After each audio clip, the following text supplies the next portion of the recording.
एक बुजुर्ग हज के सफर पर गए थे। जब वो एक जगह से गुजर रहे थे, उनके हाथ में एक थैला था। उसमें कुछ पैसे थे। अचानक एक चोर उनके हाथ से थैला छीनकर भाग गया।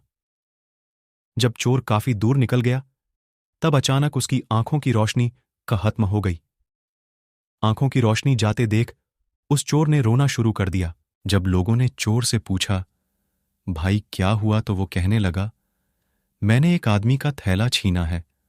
वह कोई बड़ा अल्लाह का करीबी बंदा लगता है।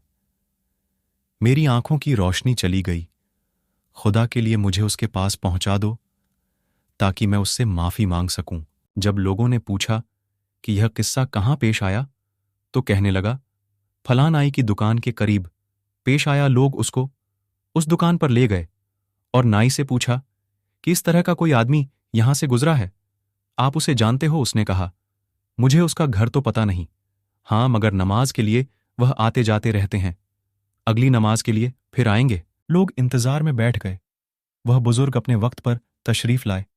लोग उस चोर को उनके पास ले गए तो उस चोर ने जाकर उनके हाथ पांव पकड़ लिए कि मुझसे गलती हो गई, गुनाह हो गया, नादिम हूं, शर्मिंदा हूं, मेरी आंखों की रोशनी छिन गई। आप अपने पैसे वापस ले लीजिए और मुझे माफ कर दीजिए ताकि अल्लाह ताला मेरी आंखें ठीक कर दे। वह बुजुर्ग कहने लगे कि मैंने तो तुझे पहले ही माफ कर दिया है। यह सुनकर चोर बड़ा हैरान हुआ। कहने लगा, हजरत, मैं तो आपका थैला छीनकर भागा और आप कहते हैं कि माफी मांगने से पहले ही माफ फरमा दिया। वह फरमाने लगे, हां, मेरे दिल में कोई बात आ गई थी। वह बुजुर्ग कहने लगे कि मैंने तो तुझे पहले ही माफ कर दिया है। यह सुनकर चोर बड़ा हैरान हुआ। कहने लगा, हजरत, मैं तो आपका थैला छीनकर भागा और आप कहते हैं कि माफी मांगने से पहले ही माफ फरमा दिया।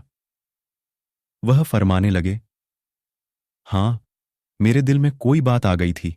मेरे दिल में यह बात आई कि अगर मैंने इस चोर को माफ नहीं किया तो कयामत के दिन यह मुकदमा पेश होगा और जितनी देर मेरे मुकदमे का फैसला होने में लगेगी, अल्लाह के नबी अलैहिस्सलाम को उतनी देर जन्नत से बाहर रहना पड़ेगा।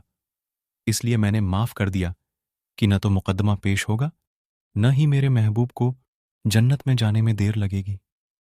वह जल्द जन्नत में तशरीफ ले।